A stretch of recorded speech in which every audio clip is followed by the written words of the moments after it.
आज मैले एउटा साहित्य सिर्जना बनाएर पक्कै पनि भिडियोमा प्रस्तुत गर्दैछु। तपाईँ कतिजनालाई मनपर्छ त्यो त तपाईँको कमेन्टबाटै थाहा हुनेछ हैन। म हुँ सनिया छेत्री। हालको बसाइ मेरो दुबई करिब 3 वर्ष मात्रै भइसक्यो। अब घर नेपाल पश्चिम जिल्ला हो, त्यो पनि प्युठानमा। तपाईँ सबैलाई अवगत छ या छैन, सामाजिक सञ्जाल हो, सबैसँग परिचित बन्न त सकिँदैन, फेरि पनि परिचित बन्ने प्रयास चाहिँ गर्नुपर्छ है। नराम्रो तरिकाले परिचित बन्नु र राम्रो तरिकाले परिचित बन्नुमा धेरै फरक हुन्छ, त्यो तपाईँ हामी सबैलाई थाहा भएकै कुरा हो।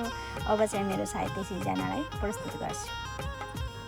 जस्तो छ जिन्दगी हिँड्दै जानुपर्छ, जस्तो छ जिन्दगी हिँड्दै जानुपर्छ, को आफ्नो को पराई यहाँ छिन्दै जानुपर्छ, को आफ्नो को पराई यहाँ छिन्दै जानुपर्छ।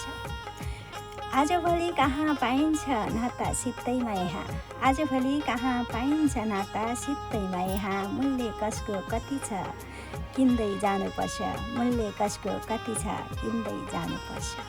नसकिदो रहेछ यहाँ धेरै बोझ सहन पनि, नसकिदो रहेछ यहाँ धेरै बोझ सहन पनि, जेलिएका धागाहरू छिन्दै जानुपर्छ, जेलिएका धागाहरू छिन्दै जानुपर्छ। लाग्छ कहिले कसो दाँतमा ढुङ्गा लागेसरी, लाग्छ कहिले कसो दाँतमा ढुङ्गा लागेसरी, त्यसैले त राम्रो नराम्रो बिन्दै जानुपर्छ, त्यसैले त राम्रो नराम्रो बिन्दै जानुपर्छ। पक्कै पनि यहाँ सित्तैमा नाता पाउन मुस्किल छ। हेर्नुहोस्, तपाईँहरूले जिन्दगी त जिराख्नु भएको छ, तर जिन्दगीको असली पहिचान के हो भनेर न तपाईँले थाहा पाउन सक्नु भएको छ, न मैले थाहा पाइसकेको छु। जसले थाहा पाउँछ नि त्यो मान्छे एकदमै सन्तुष्टि छ। हेर्नुहोस्, तपाईँ हामी जस्तो दुःखी छैन, तपाईँ हामी जस्तो चिन्तित छैन हैन।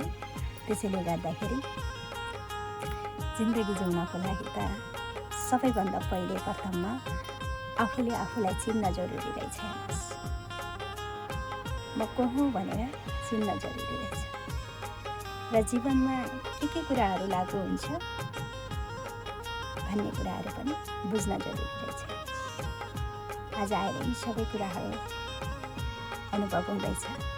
जे होस्, जवानी जे जस्तो अवस्थामा बिते पनि तर बुढेसकाल चाहिँ आनन्द अनि शान्त मनले चाहिँ बित्नेछ भन्ने आशा दिलाउँदै यहाँहरू सबैजनालाई शुभ दिन शुभ पलको कामना व्यक्त गर्दै ह्यापी गुड मर्निङ रिएक्सन म यो भिडियोबाट ओजेल पर्छु।